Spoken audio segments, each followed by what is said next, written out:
Et ben bonjour à tous et bienvenue pour un nouvel après-séance parce que du coup on vient de voir The Running Man, Ça faisait longtemps. ouais, de Edgar Wright, et on est super content de pouvoir vous en parler et de vous dire Oui. ce qu'on en a pensé parce qu'on vient à peine de terminer la séance, hein. Il est plus de 23 heures là, je crois, Non, quasiment, ouais, 22h57. ouais, Tu vas nous faire j'exagère un passer petit pour peu. des couches-tard.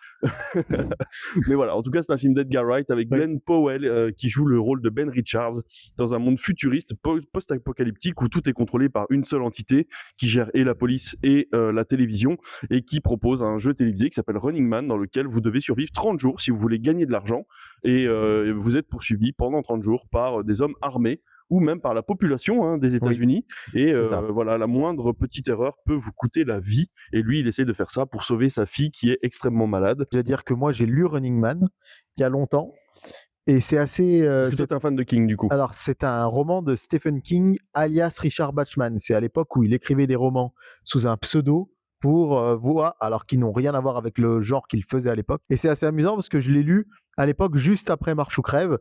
J'ai lu ça en 2008. C'est marrant parce que Marche ou crève est sorti au cinéma la semaine dernière, il y a 2 mois pardon, et Running Man dans la foulée. J'ai beaucoup aimé le film parce que c'est le genre de film qui me convient.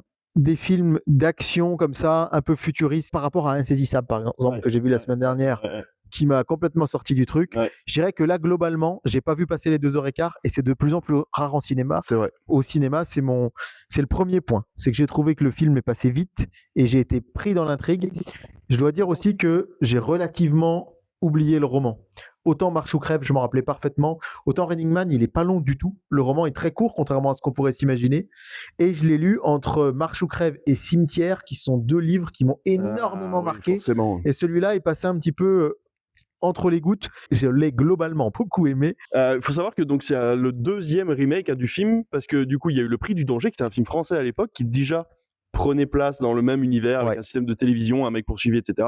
On a eu une version dans les années 80 avec Arnold Schwarzenegger Ouais. que j'ai vu quand j'étais gamin et qui m'avait beaucoup impressionné d'ailleurs. Et donc là on a cette nouvelle version d'Edgar Wright qui a toujours ce dynamisme, ce peps dans les plans où ça part dans tous les sens.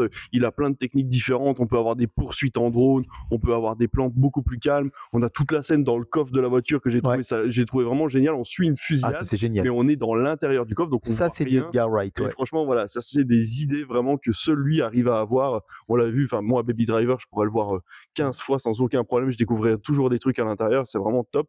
Et là, je pense que Running Man, il est beaucoup plus simple. Moi, je pense que c'est un film que je reverrai pas forcément beaucoup de fois, mais par contre, il y a ce côté grisant et ce côté vraiment jouissif à l'intérieur de voir l'injustice générale qu'on peut ressentir en ce moment se faire tacler en fait pendant tout le film. Et vraiment j'ai trouvé cette sensation, ça faisait très longtemps que j'avais pas eu ça devant un film, cette sensation où le spectateur vit autant que le personnage principal, et ça m'a fait énormément de bien. C'est une véritable attaque à tout ce qui se passe en ce moment dans le monde, que ça soit la montée des extrêmes, l'IA, la manipulation, les fake news, les deepfakes, enfin voilà, il y a énormément de choses à l'intérieur du film, et tout ça est très très très bien fait, je trouve, même si le film, il faut le dire, a quelques défauts. Toi, tu ne l'as pas trouvé tu l'as pas trouvé trop long. Non, pas du tout. J'ai eu cette petite sensation de me dire, tiens, il y a quelques petits passages, pas en trop, mais qui auraient peut-être mérité d'être un tout petit peu plus courts. Mais ça gêne absolument pas l'intrigue. Ce qu'il faut bien noter, c'est que Running Man, c'est un roman qui est écrit en 1982, dans lequel Stephen King imagine un futur relativement proche. Alors, je suis rentré, le film était commencé depuis 1 ou 2 minutes, j'ai pas vu si ça nous disait en quelle année se passe l'intrigue. Je suis pas sûr que ce soit J'ai pas noté. vu le carton, moi non plus. Mais ce qui est assez intéressant, c'est qu'on a quand même conservé cette vision du futur qu'avait Stephen King dans les années 80. C'est-à-dire que le film n'a pas été refait au goût de 2025. Mmh. Puisqu'on aurait pu imaginer le héros avec un smartphone si ça avait été refait au goût de 2025. Imaginons que nous, maintenant, en 2025, on écrive un film qui se passerait en 2100. Bah, évidemment, on mettrait sans doute des portables. Mais peut-être qu'il n'y aura plus de portables en 2100, qu'il y aura quelque chose d'autre. Et là, c'est vrai que toute l'intrigue tourne autour des VHS, par exemple. Tout à fait. Il doit envoyer des VHS. Et j'ai trouvé marrant que dans un futur dystopique qui se passe en 2050 ou 2070, on s'imagine que c'est la VHS qui va encore être l'objet important, alors que c'est pas le cas. Donc ça, j'ai trouvé ça intéressant.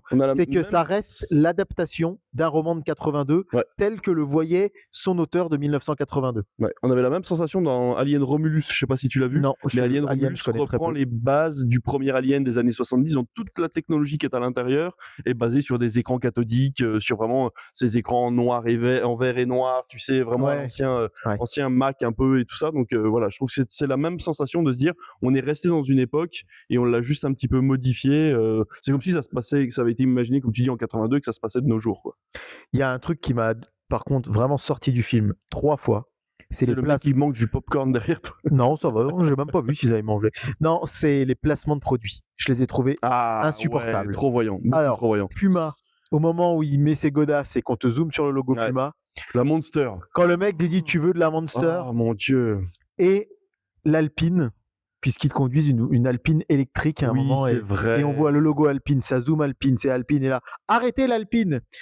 Je veux bien, et c'était légitime qu'on se soit archi foutu de la gueule de World War Z à l'époque, Ouais, avec ce placement de produit pour Pepsi qui était ridicule, mais à côté, c'est de la gnognotte, à côté des placements de produits. ouais. Mais surtout de qu'en plus, Running c'est Man. un film qui se moque de l'entertainment et de la Ouais. surenchère, de la publicité et de tout ce qu'on voit à la télévision et de la manipulation de l'image. Et là, il y a de la pub Insupportable. partout et c'est vraiment. Après, je sais que ça aide à financer le cinéma et qu'un jour, on y arrivera peut-être dans plus de médias. C'est vrai que c'est aussi amusant parce que quand King, il écrit Running Man, il l'écrit pour critiquer le monde de la télé qui va de plus en plus vers de la télé-réalité, en 1982. Aujourd'hui, ils ont quand même conservé ça, alors qu'il aurait sans doute été peut-être plus dans l'ère du temps de 2025 de faire la même chose sur le monde des plateformes ou sur le Ouais. monde des réseaux sociaux. Ouais. Mais non, parce que je pense et je trouve que par rapport au film de 87, il suit plus la trame de King, et donc l'idée de King, c'est de se moquer de la télé et de dire qu'en 2050 on aura encore des VHS. Bien là, Running Man de 2025 conserve ça.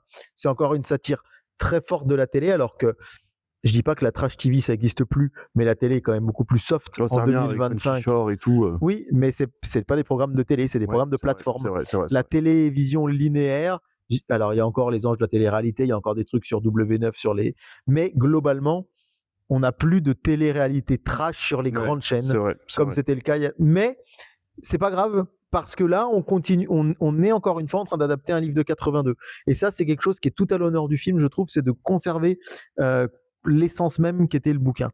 Je suis comme toi, je sais pas si je le reverrai beaucoup. Il y a un moment, je me suis dit, tiens, est-ce que je m'achèterais le Blu-ray ou pas? Autant sur Insaisissable, j'étais sûr que non. J'ai pas détesté Insaisissable 3. Hein. Non, mais c'était banal. Mais c'était, ouais. J'ai déjà oublié quasiment. Là, si on faisait Oui. une après-séance d'Insaisissable 3, alors que je l'ai vu il y a tout juste une semaine, j'en ai oublié de bonnes parties. Là, Running Man, c'est vif, c'est intense.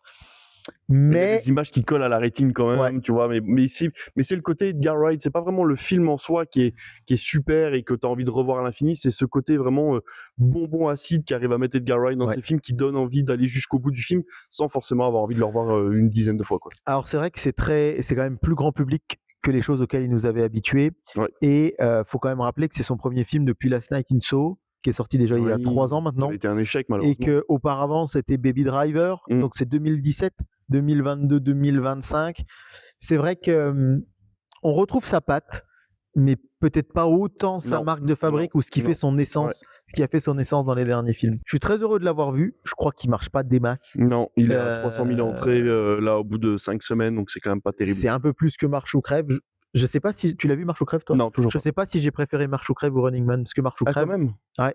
Ah, Marche oui. ou Crève était vraiment sympa. Hein. Moi, je sais que il était différent du roman, mais ça n'avait rien à voir. C'était beaucoup plus épuré, on sentait qu'il y avait beaucoup moins de budget.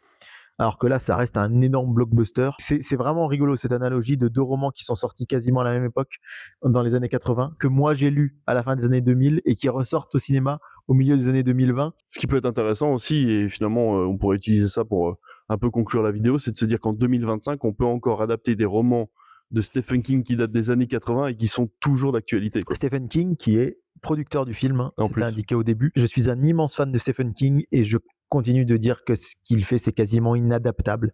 À chaque fois, on s'attend à un truc. Le Cimetière de 2017, on nous avait dit enfin une vraie adaptation de Cimetière. Bah, ça n'a pas marché. Non. Salem, qui est sorti sur HBO Max l'année dernière, qui est pas si mal. Mais franchement, c'est souvent ces nouvelles qui sont les mieux adaptées. Mm. Life of Chuck Life of Chuck. et Les Évadés, ça c'est Frank Darabont. Ouais. Et Life of Chuck, Mike Flanagan. Mike Flanagan, voilà. Ça, ouais, c'était génial. Mm. Mais c'est très très très dur d'adapter du Stephen King. Et celui-là, franchement, il fait quand même partie du haut du panier, peut-être quand même des meilleures adaptations de Stephen King. J'ai pas vu Misery, je sais que c'est culte pour beaucoup de gens. Allez le voir s'il est encore dans les cinémas près de chez vous, parce que c'est franchement pas si mal. Ça reste du bon Edgar Wright, mais comme tous Oui. les Edgar Wright, il fait pas non plus énormément d'entrées. Et par contre, je pense qu'il aura de très bons scores à la télévision. Pour en reparler d'ici un an. Ah, c'est sûr et certain. C'est sûr et certain qu'on vous l'annoncera, je pense, à la télé dans à peu près une vingtaine de mois. Ça donc, va être un dimanche soir sur TF1. ça va être un dimanche soir sur TF1 et ça va marcher. C'est vrai que par rapport aux blockbusters qu'on a pu voir ces derniers mois, c'est quand même franchement plutôt très divertissant. Ouais. Moi, pour l'instant, il n'y en a pas qui arrivent à la cheville. Peut-être si on parle vraiment de blockbuster de Superman, ou c'est pas aussi bien que Superman ou que Sinners, des films que j'ai beaucoup aimés cette année. Moi, j'ai vraiment passé 2h15 agréables, sachant que, on vous l'a dit, il est plus de 23h là maintenant et j'ai attaqué ma journée à 6h du matin et je suis fatigué et j'ai pas vu passer les 2h15 alors qu'Insaisissable 1h47, c'était temps que ça s'arrête. C'est vrai. Et ben voilà. Et nous aussi, il est temps que ça s'arrête. Donc voilà, on vous aura donné notre avis sur Running Man de Edgar Wright. J'espère que ce format vous plaît, que ça vous fait plaisir qu'il soit de retour. On va essayer d'en faire quelques-uns aussi dans les semaines à venir en espérant qu'on voit des films en commun. Et puis sinon, on se voit sur les réseaux. N'oubliez pas le podcast, un Critflix de toute façon qui sort toutes les semaines. Et surtout, normalement, lundi soir en live, vous aurez notre programme de Noël, la première semaine, la première émission de Noël sur YouTube. Donc venez nous rejoindre, vous pourrez commenter ça en direct et ça peut être sympa de discuter avec vous. Salut.